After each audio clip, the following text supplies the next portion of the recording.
அன்பான தேவ ஜனங்களுக்கு மேய்ப்பெரும் இரட்சகருமான இயேசு கிறிஸ்துவின் இனிய நாமத்தில் நல்வாழ்த்துகள். இன்று நாம் தியானிக்க போகிற செய்தியின் தலைப்பு லென்த், அதாவது தவக்காலத்தில் நாம் என்ன செய்ய வேண்டும்.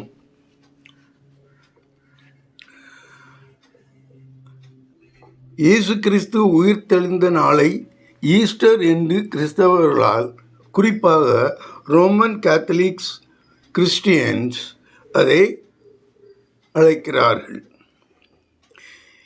இந்த ஈஸ்டர் நாளுக்கு 44 நாட்கள் முன்பதாக லென்த், அதாவது தவக்காலம் தொடங்குகிறது. இந்த தவக்கால நாட்களில் எண்ணப்படும் நாட்களில் ஞாயிற்றுக்கிழமை இங்கு இன்க்ளூட் ஆவதில்லை. உதாரணமாக, இந்த வருஷம் லென்த் 18ஆம் தேதி, பிப்ரவரி 18ஆம் தேதி தொடங்குகிறது. அந்த பிப்ரவரியிலே 10 நாட்களும் ஒரு சண்டேயும், அதே மாதிரி மார்ச் மாதத்திலே 26 நாட்களும் 5 சண்டேயும், ஏப்ரலில் 4 நாட்கள், அப்படி சேர்த்தால் 40 நாட்களும் 6 சண்டேயும், மொத்தம் 46 நாட்கள் ஆகிவிடும். அதன் அடிப்படையில் பார்த்தால் நமது ஏப்ரல் 5ஆவது நாளில் ஈஸ்டர், இயேசு உயிர்த்தெழுந்த நாள் வந்துவிடும். அப்போது நாம் இந்த ஃபாஸ்டிங் எல்லாம் ஒன்றும் கடைபிடிக்கிறது கிடையாது. இந்த வருஷம் நமக்கு லென்த் 18ஆம் தேதி பிப்ரவரி மாதம் தொடங்குகிறது. பெரும்பாலும் இந்த தொடக்க நாள் புதன்கிழமையிலே தான் வரும். இதை நாம் ஆஷ் வெட்னஸ்டே என்று அழைக்கிறோம். ஏப்ரல் மாதம் 5ஆம் தேதி, அதாவது 46 நாள் கழித்து ஏப்ரல் 5ஆம் தேதி ஈஸ்டர் வருகிறதா, உயிர்த்தெழுந்த நாள் வருகிறது. 3ஆம் நாள், ஏப்ரல் 3ஆம் தேதி குட்-ஃப்ரைடே, புனித வெள்ளிக்கிழமை வருகிறது. இதுதான் இந்த லென்ட்டுடைய இந்த வருஷ ப்ரோக்ராம். இனி தவக்காலம், லென்ட்டை தவக்காலம் என்று அழைக்கிறார்கள். அது 46 நாட்கள், அதாவது 40 week days plus 6 Sundays. Sundays இதில் சேர்க்கிறது கிடையாது. இந்த தவக்கால நாட்களில் எப்படி 40 நாட்கள் வனாந்தரத்திலே இயேசு கிறிஸ்து சாத்தானால் உபத்திரவப்படுத்தப்பட்டாரோ அதை நினைவு கூறும்படியாக இந்த தவக்காலத்தை அனுசரிக்கிறார்கள். இந்த 40 நாட்கள் என்பது அநேக தடங்களில் இயேசு 40 நாட்கள் உபத்திரவப்படுத்தப்பட்டார். எலியா 40 நாள் உபவாசம் இருந்தார். அதன் பிறகு மோசே 2 தடவை இருந்தார். இதைகளை பற்றி பின்னால் சொல்லுகிறேன். அதான் அந்த 40 நாள், எப்படி 40 நாள் வனாந்தரத்தில் இயேசு கிறிஸ்து சாத்தானால் உபத்திரவப்படுத்தப்பட்டாரோ அதை நினைவு கூறும்படியாக இந்த தவக்காலத்தை அனுசரிக்கிறார்கள். எப்படி இயேசு கிறிஸ்து உங்களுக்கு எல்லா ஆசீர்வாதங்களையும் கொடுப்பதற்கு முன்னாக, அப்படிப்பட்ட ஒரு ஊழியத்தை அவர் ஆரம்பிப்பதற்கு முன்னாகவே 40 நாள் உபத்திரவப்படுத்தப்பட்ட பிறகுதான் வந்தார். அவர் கொடுத்த எந்த ஆசீர்வாதமும் அவர் அனுபவித்த அந்த உபத்திரவங்களுக்கு பிறகுதான் நமக்கு கிடைத்தது. ஆகவே இதை கிறிஸ்தவர்கள் அந்த 40 நாளையும் லென்த் என்று பெயர் விடுகிறார்கள், தவக்காலம். அதாவது அந்த 40 நாளையும் எப்படி இயேசு உபவாசம் இருந்தாரோ அதே மாதிரி இவர்களும் அந்த இயேசுவை போலவே கிறிஸ்தவர்களும் 40 நாள் உபவாசம் இருக்க வேண்டும். அப்படியான வருஷத்தில் அட்லீஸ்ட் 40 நாளாவது நாம் இயேசு அனுபவித்த பாடுகளை பற்றி நாம் தெரிந்து கொள்ள வேண்டும். இல்லை என்றால் நம்ம ஒன்றுமே தெரியாது. நாம் இயேசு வைத்து போன அந்த பாவ மன்னிப்பு போன்ற ஆசீர்வாதங்களை தான் நாம் அனுபவித்து வருகிறோமே தவிர அவர் பட்ட பாடுகளை நாம் நினைப்பதில்லை. அதிகமாக சபைகளிலே பேசப்படுவதும் இல்லை. கொண்டாட்டங்கள் தான் நடக்கின்றன, அநேக திருவிழாக்கள் நடக்கின்றன. ஆனால் இந்த அவர் உபத்திரவப்பட்ட இந்த நாளை நினைவு கூறும்படியாக இந்த தவக்காலம், அதாவது 40 நாள் வகிக்கப்பட்டிருக்கிறது. இதில் 3 காரியங்கள் நீங்கள் பிரதானமாக செய்ய வேண்டும் என்று சொல்லப்பட்டிருக்கிறது. ஒன்று, நீங்கள் ஜெபம் ஏறெடுக்க வேண்டும், அதாவது ஜெபம் செய்ய வேண்டும். எப்படி எல்லாவற்றையும் நாம் ஜெபத்தினால் பெற்றுக்கொள்கிறோமோ அதை நினைவு கூறும்படியாக ஒவ்வொரு நாளும், மற்ற நாள்கள் நீங்கள் ஜெபம் பண்ணலாம், ஆனால் இந்த தவக்காலத்தில் காலையில் 3 வேளையோ 2 வேளையோ அது உங்களை பொறுத்தது, வசதி பொறுத்து. ஆனால் நீங்கள் ஜெபத்தில் ஈடுபட வேண்டும். இயேசு கிறிஸ்துவை நீங்கள் நினைவு கூற வேண்டும்.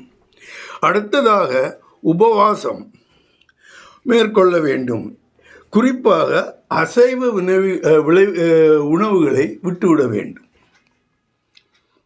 மட்டன், சிக்கன், எக் இது மாதிரி உள்ளவைகளெல்லாம் விட்டுவிட வேண்டும். பிறருக்கு முதலாவது நாம் ஜெபத்தில் ஈடுபட வேண்டும், இயேசு கிறிஸ்துவை நினைவு கூற வேண்டும். இரண்டாவதாக நமது விருப்பமான உணவு, குறிப்பாக அசைவ உணவுகளை நாம் விட்டுவிட வேண்டும். அப்படி விட்டுவிடும்போது நமது ஆத்மா உபத்திரவத்துக்குள்ளாகிறது. மூன்றாவதாக பிறருக்கு, அதை குறிப்பாக தரித்திரர்களுக்கு உதவி செய்ய வேண்டும். தம்மிடம் இருக்கும் பொருள்களை அவர்களுக்கு தானமாக கொடுக்க வேண்டும். இந்த 3 காரியங்கள் இந்த லெந்து காலத்தில் நாம் செய்ய வேண்டும் என்று நமக்கு உணர்த்தப்படுகிறது. இந்த காரியங்களை பற்றி வேதத்தில் சொல்லப்பட்டிருப்பதை தியானிக்க போகிறோம். அதாவது வேதத்திலே குறிப்பாக லெந்த், அதாவது தவக்காலம் இப்படி செய்ய வேண்டும் என்பது எங்கேயும் சொல்லப்படவில்லை. குறிப்பிடப்பட்டிருக்கக்கூடிய ஒரு காலத்தை நாம் அனுசரிக்கிறோமே தவிர இப்படி செய்ய வேண்டும், இயேசு கிறிஸ்து 40 நாள் உபவாசம் இருந்தால் எல்லாரும் 40 நாள் உபவாசம் இருக்க வேண்டும் அப்படி என்று என் வேதத்தில் சொல்லவில்லை. ரோமன் கேத்தலிக்ஸ், இது நம்ம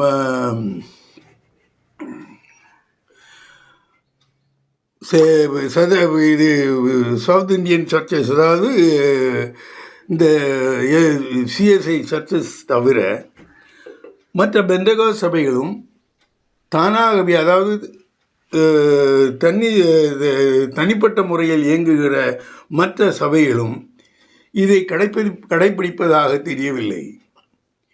ஆகையால் இது ஒரு கட்டாயமாக கிறிஸ்தவர்களுக்குள் எடுத்துக்கொள்ள வேண்டும் என்பது வெளியரங்கமாக சொல்லப்பட்டாலும் கூட வேதத்தின் அடிப்படையில் இதை கட்டாயமாக அனுபவிக்க வேண்டும் என்று சொல்லவில்லை. அப்படி என்ன சொல்கிறாள்னா, இது 40 நாள் மட்டும் நம்ம விரதம் இருந்துட்டு மீதி உள்ளதெல்லாம் பாவம் செய்யலாமா அப்படி என்று சொல்லுகிறது என்றால் இல்லை. நீங்கள் தேவனோடு அவர் சொன்ன காரியங்களை எல்லாம் செய்து அவரோடு ஐக்கியமாக இருக்க வேண்டும். அதே சமயத்தில் எல்லாம் அவரை பற்றி நல்ல காரியங்களையே நீங்கள் நினைத்து கொண்டிருக்கும் பொழுது உங்களது ஆத்மாக்களை எப்படி அவருடைய ஆத்மா அந்த 40 நாள் அவதிப்பட்டதோ அதே போல நீங்களும் அவதிக்குள்ளாக வேண்டும் என்ற ஒரு கான்செப்ட். இதில் ஒரு சில மாற்றங்கள், ஒரு சில வித்தியாசங்களை சிலர் நெட்டில் போய் பார்த்தா அவங்க ஒரு மாதிரியாக விளக்கங்களை சொல்லுகிறார்கள். ஆனால் அநேகர் சொல்லக்கூடிய காரியங்கள் இந்த 3 காரியங்களை பற்றித்தான் இருக்கிறது. ஏன் இதே கண்ணோக்கத்தில் வைத்து நாம் வேதத்தை ஆராய்ந்து பார்ப்போமானால், முதலாவது காரியம் ஜெபம் செய்ய வேண்டும். அந்த ஜெபம் செய்வதை பற்றி வேதம் என்ன சொல்லுகிறது? இயேசு கிறிஸ்து சொல்லிக் கொடுத்த ஜெபம், அது மத்தேயு 6:6-13 மலைப்பிரசங்கத்தில் சொல்லிக் கொடுத்திருப்பார். வாசியங்கள் மத்தேயு 6:6-13. நீயோ ஜெபம் பண்ணும்போது உன் அறை வீட்டுக்குள் பிரவேசித்து உன் கதவை பூட்டி அந்தரங்கத்தில் இருக்கிற உன் பிதாவை நோக்கி ஜெபம் பண்ணு. அப்பொழுது அந்தரங்கத்தில் பார்க்கிற உன் பிதா வெளியரங்கமாய் உனக்கு பலனளிப்பார். அன்றியும் நீங்கள் ஜெபம் பண்ணும்போது அஞ்ஞானிகளைப் போல வீண் வார்த்தைகளை அலப்பாதேயுங்கள். அவர்கள் அதிக வசனிப்பினால் தங்கள் ஜெபம் கேட்கப்படும் என்று நினைக்கிறார்கள். அவர்களைப் போல நீங்கள் செய்யாதிருங்கள். உங்கள் பிதாவை நோக்கி நீங்கள் வேண்டிக் கொள்ளுகிறதற்கு முன்னமே உங்களுக்கு இன்னது தேவை என்று அவர் அறிந்திருக்கிறார். நீங்கள் ஜெபம் பண்ண வேண்டிய விதமாவது: பரமண்டலங்களில் இருக்கிற எங்கள் பிதாவே, உம்முடைய நாமம் பரிசுத்தப்படுவதாக, உம்முடைய ராஜ்யம் வருவதாக, உம்முடைய சித்தம் பரமண்டலத்திலே செய்யப்படுகிறது போல பூமியிலேயும் செய்யப்படுவதாக. எங்களுக்கு வேண்டிய ஆகாரத்தை இன்று எங்களுக்கு தாரும். எங்கள் கடனாளிகளுக்கு நாங்கள் மன்னிக்கிறது போல எங்கள் கடன்களை எங்களுக்கு மன்னியும். எங்களை சோதனைக்குட்பட பண்ணாமல் தீமையினின்று எங்களை ரட்சித்துக் கொள்ளும். ராஜ்யமும் வல்லமையும் மகிமையும் என்றென்றைக்கும் உம்முடையவைகளே. ஆமேன் என்பதே. இந்த ஜபத்தை நீங்கள் தினந்தோறும் மேலெடுக்க வேண்டும். சில சபைகளிலே இந்த ஜபங்கள் அப்படியே சொல்லப்படுகின்றன. அது எல்லா சபை மெம்பர்களும் இதை சொல்ல வேண்டும் என்று அங்கு அவர்கள் கட்டாயப்படுத்தப்படுகிறார்கள். நல்லது, இல்லைன்னா ஒருத்தன் பண்ண மாட்டாங்க. ஆகையால் என்னெல்லாம் செய்ய வேண்டும் ஜபத்திலே என்று இங்கே தெளிவாக தெரியும். இது ஒவ்வொருவருக்கும் இது மனப்பாடமாகவே தெரியும். என்ன செய்யக்கூடாது என்று இங்கு சொல்லியிருக்கிறது? அஞ்ஞானிகளைப் போல வீண் வார்த்தைகளை அறப்பக்கூடாது. சில இதில் கூட காணொலியில் கூட நீங்கள் பார்ப்பீர்களே, ஆனால் ஜபம் செய்யணும்னா நீண்ட நேரம் ஜபம் செய்யணும். அப்படி கிடையாது. நீங்கள் ஜபம் செய்வதற்கு மண்டியிடும் பொழுதே உங்கள் பிதாவுக்கு தெரியும். யாரை நோக்கி நீங்கள் ஜபிக்கிறீர்களோ அவருக்கு தெரியும் உங்கள் உள்ளத்தில் என்ன ஓடுகிறது, நீங்கள் என்ன கேட்கப் போகிறீர்கள் என்று. அதன் பிறகு நீங்கள் சொல்வதெல்லாம் வெளியரங்கமாக மற்றவர் பார்க்க வேண்டும். ஓ பார், என்ன அழகாக ஜபம் பண்ணுகிறார்கள் என்று. அந்த மாதிரி உள்ள லாபத்தை நீங்கள் தேடிக்கொள்ளக்கூடாது. மீதி உள்ள எல்லாம் உங்களுக்கு தெரியும். இனி ஜபத்தில் வேண்டிக் கொண்டவைகளை பெற்றுக்கொள்வோம் என்ற விசுவாசத்தில் ஜபிக்க வேண்டும். சும்மா ஜபிச்சா போறாது.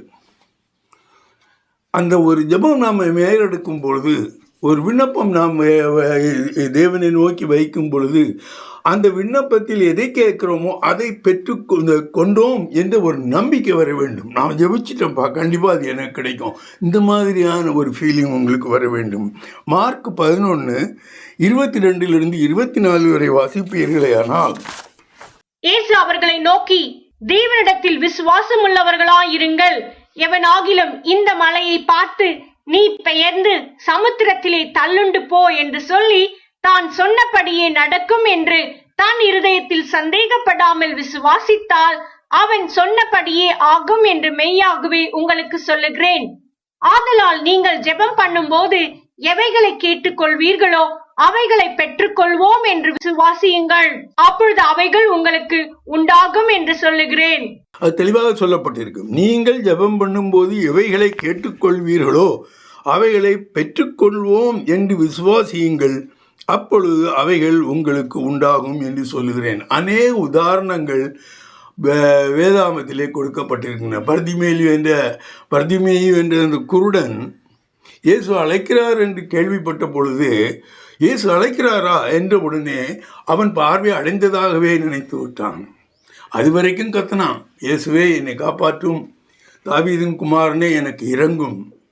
அவர் நிற்கிறார் என்று தன்னை கூப்பிடுகிறார் என்று சொன்ன உடனே அவன் அந்த நிமிஷத்திலேயே அவனுடைய ஒரு வஸ்திரங்கள், அந்த குருடராக இருக்கிறவர்கள் இஸ்ரவேலிலே ஒரு கோட்டு போட்டுக்கணும். அதை வச்சு பார்த்தா, ஓஹோ இவனை கண்ணு தெரியாதுன்னு எல்லாருக்குமே தெரியும். வழிகளை கிராஸ் பண்ணி விடுதலாலும் சரி, காரியங்களில் உங்களை வழிகாட்டுதலானாலும் சரி, அப்படிப்பட்ட ஒரு கோட்டை அவன் எடுத்து வெளியே வீசினான். அதுக்கு அர்த்தம் என்ன? இயேசு என்னை கூப்பிட்டார், நான் குணமடைந்து விட்டேன். இந்த மாதிரியான ஒரு விசுவாசம் உங்களுக்கு உண்டு. இந்த மாதிரி நிறைய இன்சிடென்ட்ஸ் இருக்குது வேதத்திலே. அடுத்ததாக, ஒருவன் துன்பப்படுவதை காணும் பொழுது அவனுக்காக ஜெபம் பண்ண வேண்டும். ஒருவருக்கொருவர் ஜெபம் பண்ணி கொள்ள வேண்டும். மற்றவர்களுடைய தூரத்தில் அவனு வேணாம் பிரச்சனையாக இருந்தால் அவன் கேட்டு போகிறான், அப்படி இருக்கக்கூடாது. ஒவ்வொருவரும் தன்னையும் அவனோடு கூட சேர்த்து அந்த கஷ்ட காலத்தில் அவனோடு கூட இருந்து நீங்களும் அவனுக்கு ஜெபம் பண்ண வேண்டும். யாக்கோபு 5:13-16 வரை வாசிப்பீர்களேயானால், உங்களில் ஒருவன் துன்பப்பட்டால் ஜெபம் பண்ண கடவன், ஒருவன் மகிழ்ச்சியா இருந்தால் சங்கீதம் பாட கடவன். உங்களில் ஒருவன் வியாதிப்பட்டால் அவன் சபையின் மூப்பர்களை வரவழைப்பானாக. அவர்கள் கர்த்தருடைய நாமத்தினாலே அவனுக்கு எண்ணெய் பூசி அவனுக்காக ஜெபம் பண்ண கடவர்கள். அப்பொழுது விசுவாசமுள்ள ஜெபம் பிணியாளியை ரட்சிக்கும். கர்த்தர் அவனை எழுப்புவார். அவன் பாவம் செய்தவனானால் அது அவனுக்கு மன்னிக்கப்படும். நீங்கள் சொஸ்தமடையும்படிக்கு உங்கள் குற்றங்களை ஒருவருக்கொருவர் அறிக்கையிட்டு ஒருவருக்காக ஒருவர் ஜெபம் பண்ணுங்கள்.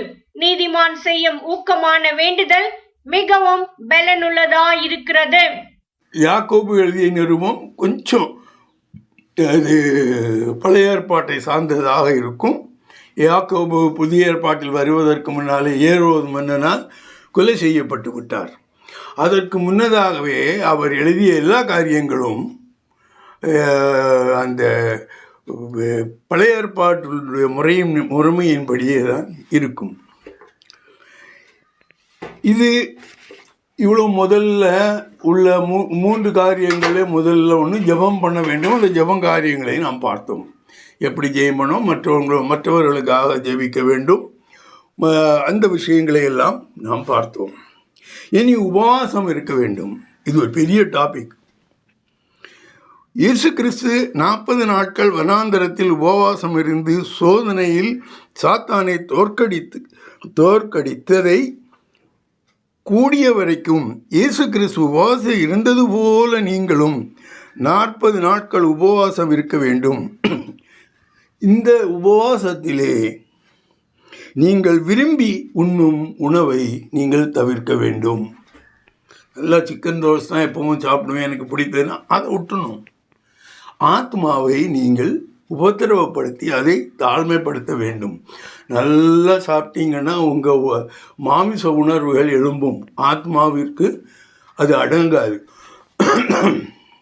எப்பொழுது உபவாசம் இருக்கும் பொழுது அந்த மாமிச உணர்வுகள் தடைபட்டு மாமிச உணர்வுகள் சோர்வடையும் பொழுது ஆத்மா மேலெழும்பி நிற்கிறது. தேவனுக்குரிய காரியங்களை நீங்கள் சிந்திக்கிறீர்கள். உங்கள் உபவாசம் அந்தரங்கமாக இருக்க வேண்டும். சிலவங்க உபவாசம், சில பாஸ்டர்களை நான் பார்த்துருக்கேன், பெண்டகாஸ்ட் பாஸ்டர்களை குறிப்பாக, அவர்கள் உபவாசம் இருக்கிறார்கள் என்றாலே இப்படி முகத்தை பாட போட்டு வருவார்கள். எப்படியாவது பக்கத்தில் இருக்கிறவங்களுக்கு சொல்லிடுவாங்க, ஏதாவது ஒரு வழியில் நான் உபவாசம் இருக்கேன். அந்த உபவாசம் இருக்கிறது ஒரு பெருமையாக சொல்லிக்கொள்ளப்படுகிறது. உங்கள் பெருமைக்காக நீங்கள் உபவாசம் இருக்க வேண்டாம். அப்படி நீங்கள் உங்கள் பெருமைக்காகவும் உங்களை மற்றவர்கள் போற்ற வேண்டும் என்று இருந்தால் அந்த உபவாசத்திற்கு இதற்கு சம்பந்தமே இல்லை. வாசியுங்கள் மத்தேயு 6:16-18 வரை. நீங்கள் உபவாசிக்கும் போது மாயக்காரரை போல முகவாடலாய் இராதேயுங்கள். அவர்கள் உபவாசிக்கிறதை மனுஷர் காணும் பொருட்டாக தங்கள் முகங்களை வாட பண்ணுகிறார்கள். அவர்கள் தங்கள் பலனை அடைந்து தீர்ந்ததென்று மெய்யாகவே உங்களுக்கு சொல்லுகிறேன். நீயோ உபவாசிக்கும் போது அந்த உபவாசம் மனுஷர்களுக்கு காணப்படாமல் அந்தரங்கத்தில் இருக்கிற உன் பிதாவுக்கே காணப்படும்படியாக உன் தலைக்கு எண்ணெய் பூசி உன் முகத்தை கழுவு. அப்பொழுது அந்தரங்கத்தில் பார்க்கிற உன் பிதா உனக்கு வெளியரங்கமாய் பலனளிப்பார். தெளிவாக சொல்லப்பட்டிருக்கும். நீங்கள் ரொம்ப தண்டரா போட்டுக்கொண்டு இல்லைன்னா மைக்கெல்லாம் கட்டி கொண்டு நான் உபவாசமாக இருக்கிறேன், உபவாசம் ஜெபம் இருக்கிறேன், உபவாச கூட்டம் இருக்கிறது என்றெல்லாம் உபவாசத்தை பற்றி ஒரு மனிதன் தனியாக உபவாசம் இருக்க முடியாது என்பதற்காக தான் சர்ச்சுக்கு கூப்பிடுறாங்க. அட்லீஸ்ட் அங்கே போய் உபவாசம் இரு. உபவாசம் என்று சொல்வது எவ்வளவு நேரம் இருக்க வேண்டும் என்பதை நான் பின்னால் சொல்லுகிறேன். இனி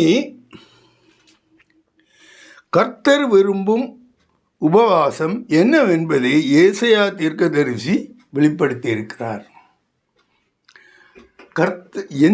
கர்த்தர் என்ன உபவாசத்தை விரும்புகிறார்? இந்த மாதிரி ஒவ்வொருவரும் சாப்பிட்டுட்டு சாப்பாடு சாப்பிடாம வந்து அவருக்கு முன்னால் உட்கார்ந்துருப்பார், அதல்ல உபவாசம்.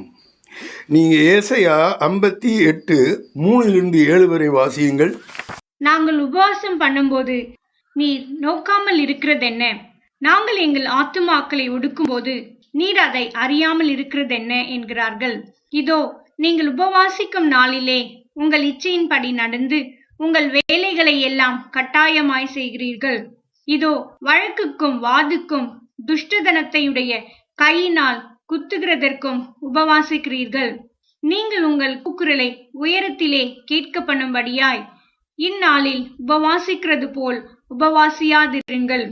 மனுஷன் தன் ஆத்துமாவை ஒடுக்குகிறதும் தலை வணங்கி நாணலை போல் இரட்டிலும் சாம்பலிலும் படுத்து கொள்ளுகிறதும் எனக்கு பிரியமான உபாச நாளாயிருக்குமோ?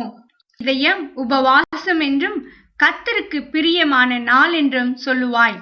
அக்கிரமத்தின் கட்டுகளை அவிழ்க்கிறதும் நுகத்தடியின் பிணையல்களை நெகிழ்கிறதும் நெருக்கப்பட்டிருக்கிறவர்களை விடுதலையாக்கி விடுகிறதும் சகல நுகத்தடிகளையும் உடைத்து போடுகிறதும் பசியுள்ளவனுக்கு உன் ஆகாரத்தை பகிர்ந்து கொடுக்கிறதும் துரத்துண்ட சிறுமையானவர்களை வீட்டிலே சேர்த்து கொள்ளுகிறதும் வஸ்திரம் இல்லாதவனை கண்டால் அவனுக்கு வஸ்திரம் கொடுக்கிறதும் உன் மாம்சமானவனுக்கு உன்னை ஒழிக்காமல் இருக்கிறதும் அல்லவோ எனக்கு உகந்த உபவாசம். இதில் சொல்லக்கூடிய காரியங்கள், பசியா இருக்கவனுக்கு நீங்கள் ஆகாரம் கொடுங்கள். நீங்கள் தான் சாப்பிடல, அதை யாருக்காவது பசி உள்ளவனுக்கு கொடுக்கலாம். பசி உள்ளவர் தரித்திரர்களை நீங்கள் தாங்கிக் கொள்ளலாம். அது இல்லாமல் ஆத்மாவை ஒடுக்கிறது. ஆத்மா ஒடுக்கிறதுனா ஆத்மா தான் தேவனோடு ஐக்கியமாகி போகிறது. சரீரம் ஒன்றும் போகாது, ஐக்கியமாகி போகிறது ஆத்மா தான். அந்த ஆத்மாவை ஒடுக்க வேண்டும். ஒடுக்க வேண்டும்னா என்ன செய்யணும்? ஆத்மா எதை விரும்புகிறதோ அதை நாம் குறைத்து கொள்ள வேண்டும், அல்லது இல்லாமல் செய்ய வேண்டும். ஆத்மா என்ன செய்ய சந்தோஷமாக நிறையா சாப்பிட்ணும், இதாக இருக்கணும் என்று நினைத்தால் அந்த மாதிரிப்பட்ட கேளிக்கைகளையோ அந்த மாதிரிப்பட்ட விருந்துகளையோ நாம் தவிர்க்கும் பொழுது ஆத்மா உலகப்பிரகாரமான காரியங்களில் தன் கவனத்தை செலுத்தாமல் அது தேவனோடு பேசக்கூடிய ஒரு தன்மையை நாம் உருவாக்குகிறோம். அதுதான் இதனுடைய அர்த்தம்.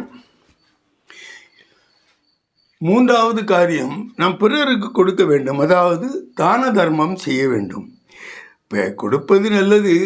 இங்கேயும் அதே மாதிரி தான். எப்படி உபவாசம் இருக்கிறவங்க மீட்டிங் போட்டு வைக்கிறாங்களோ அதே மாதிரி இங்கே தானம் செய்கிறவர்கள் பெரிய மைக்கெல்லாம் போட்டு தானம் ஒருவனுக்கு 10 ரூபாயில் ஒரு 100 ரூபா செக் கொடுக்க, அந்த செக் கொடுக்குறத அங்கேருந்து வீடியோ எடுத்து அதெல்லாம் எடுத்து கொடுத்து போடலாம். அப்படியெல்லாம் பண்ணக்கூடாது.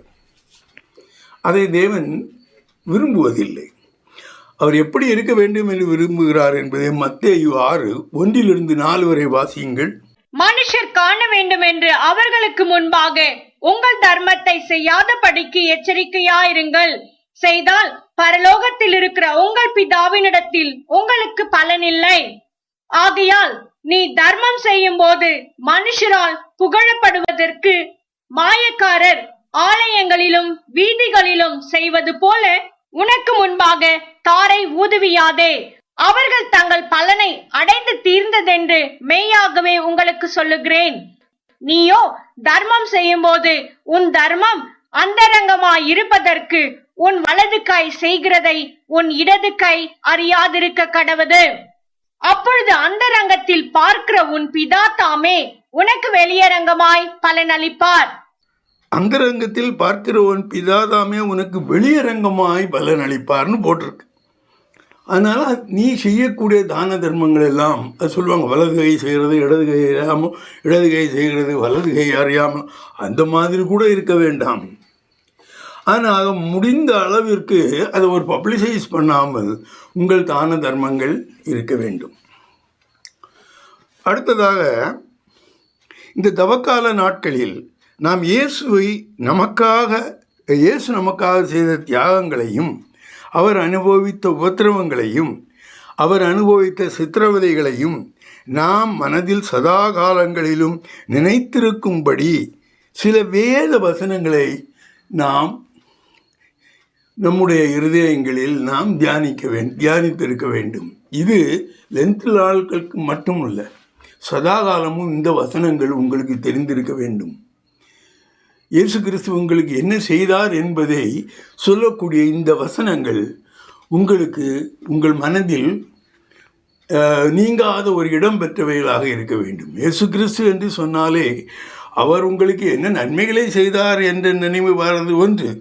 அதற்கு முன்னால் அவர் இவைகளையெல்லாம் செய்வதற்கு முன் என்ன பாடுபட்டார் என்பதும் உங்களுக்கு தெரிந்திருக்க வேண்டும். ஆகையால் ஒவ்வொரு நல்ல காரியமும் நீங்கள் இயேசு கிறிஸ்துவிடமிருந்து பெறுவதற்கு முன் அங்கு அநேக கஷ்டங்களை அவர் பெற்றார் என்பது உங்களுக்கு நினைவுக்கு வர வேண்டும். நீங்களும் அந்த மாதிரி உடனே பட வேண்டும் என்று நான் ஒப்பனாக சொல்லவில்லை. ஏதாவது வருஷந்தோறும் நீங்கள் இயேசு அனுபவித்த அந்த உபவாசம் அவைகளையெல்லாம் அதெல்லாம் செய்ய அப்படி செய்தால் கிறிஸ்துவர்னு சொல்கிறதுக்கு ஆளே இருக்காது. அட்லீஸ்ட் அதை ஞாபகம் வரட்டுன்னு தான் இந்த லென்த் ஒரு 40 நாள் மட்டும் இங்கு அதை சபைகளிலே கடைபிடிக்கிறார்கள்.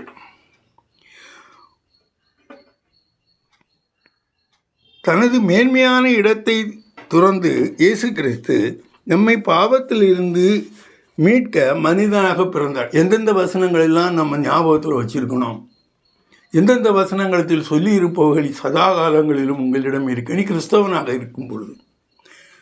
பிலிப்பியர் 2:6-11 வரை வாசிப்பீர்களேயானால், அவர் தேவனுடைய ரூபமாயிருந்தும் தேவனுக்கு சமமாயிருப்பதை கொள்ளையாடியன பொருளாக எண்ணாமல் தம்மைத்தாமே வெறுமையாக்கி அடிமையின் ரூபம் எடுத்து மனுஷர் சாயலானார்.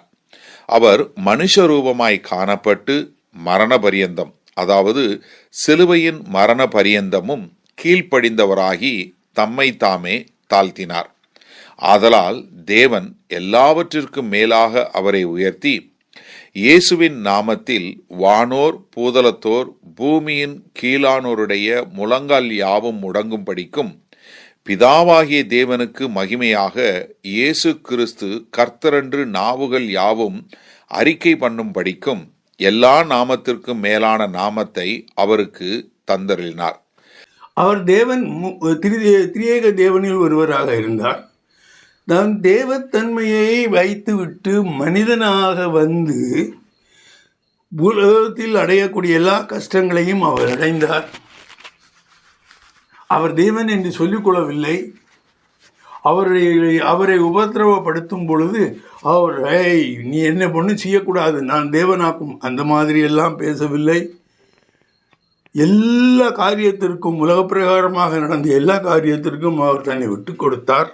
சிலுவையில் மரித்தார், உங்களுக்காக மரித்தார், உங்களுக்காக அந்த கஷ்டங்களை அனுபவித்தார். இதை நீங்கள் ஞாபகமாக வைத்துக் கொள்வதற்கு இந்த பிலிப்பியர் 2:6-11 வரை இது நீங்கள் கண்டிப்பாக தெரிந்திருக்க வேண்டும். அநேகருக்கு தெரியும், ஆகையால் நான் இதை ஞாபகப்படுத்துகிறேன். அடுத்ததாக, இயேசு கிறிஸ்துவின் தேவனால் அங்கீகரிக்கப்பட்ட இரத்தமே மனுஷனை பாவத்திலிருந்து மீட்டெடுக்கப்படும். நான் பாவத்திலிருந்து மீட்டெடுக்கப்பட்டு விட்டேன், நான் மீட்படைந்து விட்டேன், பாவங்கள் நீக்கப்பட்டவன உங்களுக்கு தெரிந்திருக்க வேண்டும். எல்லா இரத்தமும் உங்கள் பாவத்தை போக்காது. காளை, ஆட்டுக்கடா இவைகளின் இரத்தங்களினால் உங்கள் பாவங்கள் போக்குவதில்லை. உங்கள் பாவத்தை அது போக்க வேண்டுமானால் அது தேவனால் அங்கீகரிக்கப்பட்டதாக இருக்க வேண்டும். பலிபீடத்திலே தேவனால் அங்கீகரிக்கப்பட்ட காரியங்கள்னால்தான் உன் ஆத்மா பாவத்திலிருந்து மீட்படைய முடியும். 1 பேதுரு 1:18-20 வரை வாசிப்பீர்களே. ஆனால் உங்கள் முன்னோர்களால் பாரம்பரியமாய் நீங்கள் அனுசரித்து வந்த வீணான நடத்தையினின்று அழிவுள்ள வஸ்துகளாகிய வெள்ளியினாலும் பொன்னினாலும் மீட்கப்படாமல் குற்றமில்லாத மாசற்ற ஆட்டுக்குட்டியாகிய கிறிஸ்துவின் விலையேற பெற்ற இரத்தத்தினாலே மீட்கப்பட்டீர்கள் என்று அறிந்திருக்கிறீர்களே. அவர் உலக தோற்றத்திற்கு முன்னே குறிக்கப்பட்டவராயிருந்து தமது மூலமாய் தேவன் மேல் விசுவாசமாய் இருக்கிற உங்களுக்காக இந்த கடைசி காலங்களில் வெளிப்பட்டார். அதன் பிறகு முக்கியமான ஒரு காரியம், நாம் பாவம் நீங்கி நீதிமானாவதற்கு இயேசு கிறிஸ்து அவருடைய சரீரத்தை நமக்காக சிலுவையிலே பலியாக கொடுத்தார். இது எல்லாருக்கும் தெரியும். ஆனால் அதை முறைப்படி தெரிந்து கொள்ள வேண்டும். அவருடைய ஒரே ரத்தம், வேற ரத்தம் கிடையாது. உங்களுக்கு அனுபவப்படக்கூடியவர் யாரும் சிலுவையில் போய் நான் ஒரு சிலுவை உண்டாக்கி அதில் மரித்து போவேன் என்று சொன்னால் நீ மரித்துக்கலாம், நீ செத்து போகலாம். ஆனால் அது அங்கீகரிக்கப்படாத ஒரு பலி. அங்கீகரிக்கப்பட்ட பலியாக அவர் நமக்காக மரித்தார். அதன் மூலம் நாம் பாவத்திலிருந்து விடுதலை ஆகிறோம். அது நாம் நீதிமானாக ஆக்கப்படுகிறோம் என்பதை நாம் ஞாபகத்தில் வைத்துக் கொள்வதற்காக 1 பேதுரு 2:22-25 வரை உள்ள வசனங்களை வாசியுங்கள். அவர் பாவம் செய்யவில்லை, அவருடைய வாயிலே வஞ்சனை காணப்படவும் இல்லை. அவர் வையப்படும் போது பதில் வையாமலும் பாடுபடும் போது பயமுறுத்தாமலும் நியாயமாய் தீர்ப்பு செய்கிறவருக்கு தம்மை ஒப்புவித்தார். நாம் பாவங்களுக்கு செத்து நீதிக்கு பிழைத்திருக்கும்படிக்கு அவர் தாமே தமது சரீரத்திலே நம்முடைய பாவங்களை சிலுவையின் மேல் சுமந்தார். அவருடைய தழும்புகளால் குணமானீர்கள். சிதறுண்ட ஆடுகளைப் போலிருந்தீர்கள், இப்பொழுதோ உங்கள் ஆத்துமாக்களுக்கு மெய்ப்பெரும் கண்காணியுமானவரிடத்தில் திருப்பப்பட்டிருக்கிறீர்கள். அடுத்ததாக, நமக்கு எதிராக அறியாமல் குற்றம் செய்கிறவர்களை மன்னிக்கும் குணம் வேண்டும் என்பதை முன்மாதிரியாக சிலுவையிலே அவர் செய்து காண்பித்தார். நம்ம எல்லாத்தையும் மன்னிச்சுடுவோம். நமக்கு எதிராக யாராவது பேசிவிட்டால், என்னுடைய பெயருக்கு இழுக்கு வரும்படியாக யாராவது பேசிவிட்டால் அவனை மன்னிக்காமல் நாம் என்னெல்லாமோ செய்து விடுகிறோம். அந்த மாதிரி இருக்கக்கூடாது என்பதை சொன்னது மட்டுமின்றி அவர் செய்தும் காண்பித்தார். சிலுவையிலே அவரை கொண்டு சிலுவையில் அறைந்த பொழுது அவர் என்ன செய்கிறான்னே அவங்களுக்கு தெரியாது. இயேசு கிறிஸ்துவ சிலுவையில் அறைஞ்சிடணும். யார் இயேசு கிறிஸ்து, எதுக்கு வந்திருக்கார் என்னங்கிறத அங்கே அறிந்தவ யாருக்கும் சிலுவையில் அறிந்தவங்களுக்கு தெரியாது. ஆனால் இயேசு என்ன சொன்னார்? இவங்களை அறியாமல் செய்கிறாங்க, பிதாவை இவர்களுக்கு மன்னியும், இந்த பாவம் அவர்களுக்கு போய் சேர வேண்டாம் என்று வேண்டிக் கொண்டார். இதே மாதிரி இயேசுவை முன்மாதிரியாக வைத்து நடக்கக்கூடிய கிறிஸ்தவர்களாகி நமக்கும் அது வேண்டுமல்லவா? லூக்கா 23:32-34 வரை வாசிப்பீர்களே. ஆனால் குற்றவாளிகளாகிய வேறு 2 பேரும் அவரோட கூட கொலை செய்யப்படுவதற்கு கொண்டு போகப்பட்டார்கள். கபாலஸ்தலம் என்று சொல்லப்பட்ட இடத்தில் அவர்கள் சேர்ந்த பொழுது அங்கே அவரையும் அவருடைய வலது பக்கத்தில் ஒரு குற்றவாளியையும் அவருடைய இடது பக்கத்தில் ஒரு குற்றவாளியையும் சிலுவைகளில் அறைந்தார்கள். அப்பொழுது இயேசு, பிதாவே இவர்களுக்கு மன்னியும், தாங்கள் செய்கிறது இன்னதென்று அறியாதிருக்கிறார்களே என்றார். அவருடைய வஸ்திரங்களை அவர்கள் பங்கிட்டு சீட்டு போட்டார்கள். அடுத்ததாக, சத்துருக்களை சிநேகிக்க வேண்டும். இது இயேசு கிறிஸ்துவின் முக்கியமான பிரசங்கங்களில் ஒன்று. சத்துருக்களை சிநேகிக்க வேண்டும். அதற்காக அவர் சொன்ன அநேக காரியங்கள் இருக்கிறார். ஒரு நல்ல சமாரியன் கதை கூட.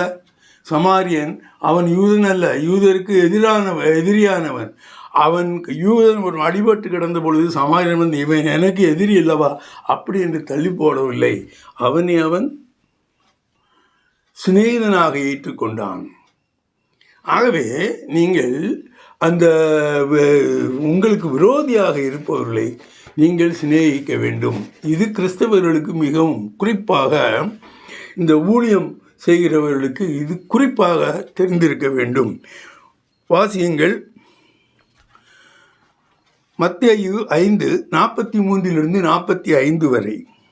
உனக்கு அடுத்தவனை சிநேகித்து உன் சத்ருவை பகைப்பாயாக என்று சொல்லப்பட்டதை கேள்விப்பட்டிருக்கிறீர்கள். நான் உங்களுக்கு சொல்லுகிறேன், உங்கள் சத்துருக்களை சிநேகியுங்கள், உங்களை சபிக்கிறவர்களை ஆசீர்வதியுங்கள், உங்களை பகைக்கிறவர்களுக்கு நன்மை செய்யுங்கள், உங்களை நிந்திக்கிறவர்களுக்காகவும் உங்களை துன்பப்படுத்துகிறவர்களுக்காகவும் ஜெபம் பண்ணுங்கள். இப்படி செய்வதினால் நீங்கள் பரலோகத்தில் இருக்கிற உங்கள் பிதாவுக்கு புத்திரராயிருப்பீர்கள்.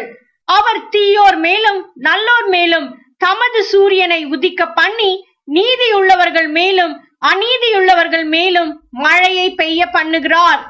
அடுத்ததாக இயேசு கிறிஸ்துவின் மேல் வரக்கூடிய சோதனைகளை நாம் ஏற்றுக்கொள்வதற்கு பயப்படக்கூடாது. இயேசு கிறிஸ்துவே அநேக சோதனைகளை கடந்து வந்தார். அதே மாதிரியான சில சோதனைகள் வரும் கிறிஸ்தவர்களுக்கு எவ்வளவோ சோதனைகள் இப்பொழுது நடக்கிறதை நீங்கள் பார்ப்பீர்கள். அதை நான் இங்கு பட்டியல் போட விரும்பவில்லை. என்றாலும் கிறிஸ்தவர்கள் என்றாலே அநேக பிரச்சனைகள் உங்களுக்கு வருகிறது. அந்த சோதனைகள் எல்லாம் நீங்கள் தைரியமாக நின்று எதிர்கொள்ள வேண்டும். இயேசு கிறிஸ்து அந்த சோதனைகளெல்லாம் பார்த்து கொண்டு இருக்கிறார் என்ற எண்ணம் உங்களுக்கு இருக்க வேண்டும். வாசியங்கள் 1 கொரிந்தியர் 10:13.